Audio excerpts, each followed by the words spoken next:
રાજકોટમાં ગેરકાયદેસર હથિયારોના સોદાગરોને ઝડપી શહેર પીસીબીની ટીમને એક મોટી સફળતા હાથ લાગી છે।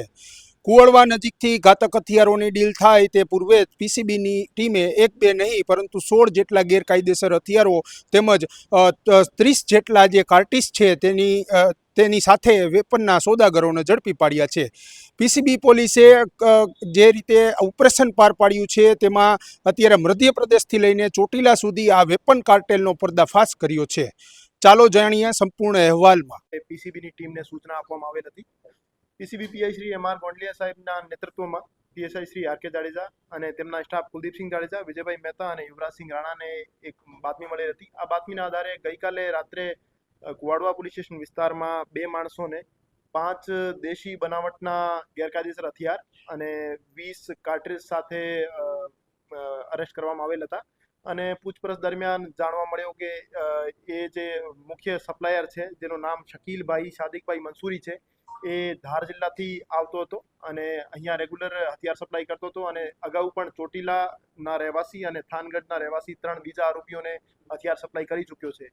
તો એમને પકડીને એમની સાથે જગ્યા ઉપર જઈ અને બીજા 11 હથિયાર અને 10 કાર્ટ્રિજ બરામદ કરવામાં આવેલ હતા।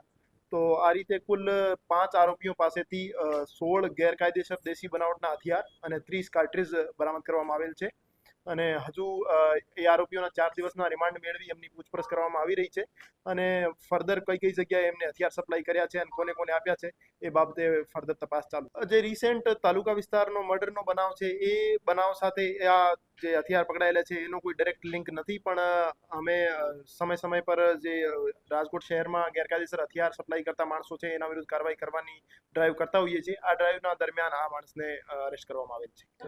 અમારી પૂછપરછમાં આ સામે આવ્યું છે કે છેલ્લા 1 મહિનામાં એને 16 હથિયાર સપ્લાય કર્યા છે, પણ રિમાન્ડ દરમિયાન એની ફર્ધર પૂછપરછ કરવામાં આવશે અને બીજા કોઈ પણ જગ્યાએ એને હથિયાર આપ્યા હશે તો એમની પાસેથી પણ અમે બરામદ કરીશું। એમાં 5 પૈકી 3 જે આરોપી છે જેમાં જયસુખ ઉર્ફે જેસો વાઘેલા છે એમના વિરુદ્ધ 9 ગુના દાખલ થયેલા છે, જેમાં આર્મ્સ એક્ટના, પ્રોહિબિશન એક્ટના અને અટેમ્પ્ટ ટુ મર્ડરના ગુના દાખલ થયેલા છે। આરોપી ગાવસ્કર ઉર્ફે દર્શન જે આરોપી છે એના વિરુદ્ધ છાપર વેરાવળમાં અને ગાંધીગ્રામ પોલીસ સ્ટેશનમાં આર્મ્સ એક્ટનો ગુના દાખલ થયેલા છે।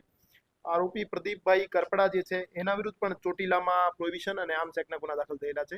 બીજા જે 2 આરોપી છે એમના વિરુદ્ધ કોઈ ગુનો દાખલ થયેલો નથી।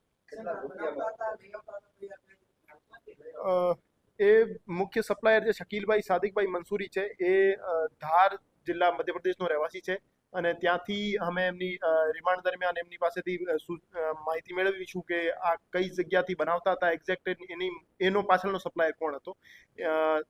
પૂછપરછ દરમિયાન અમને શંકાસ્પદ નામ મળ્યા છે, પણ અમે વ્યવસ્થિત પૂછપરછ કરીને જે પાછળની ચેન છે એને પણ અમે અરેસ્ટ કરી છે।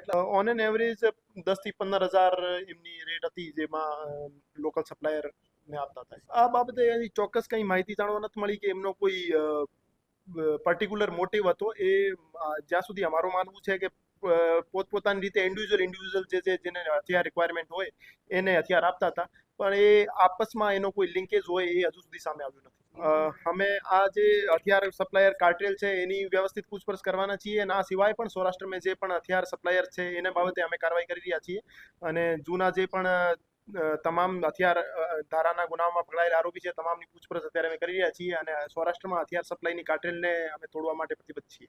ઓપરેશન વેપન કાર્ટેલ અંતર્ગત પોલીસે 5 આરોપીઓની હાલ ધરપકડ કરી છે અને આરોપીઓ દ્વારા અગાઉ કેટલા હથિયાર અને કોને આપવામાં આવ્યા હતા અને હવે પછી તે હથિયાર કોને આપવાના હતા તે અંગે તપાસનો દોર છે તે શરૂ કરવામાં આવ્યો છે। સહયોગી પ્રતિપાલસિંહ ઝાલા સાથે યુવરાજ ચૌહાણ, ફૂલછાપ ડિજિટલ, રાજકોટ।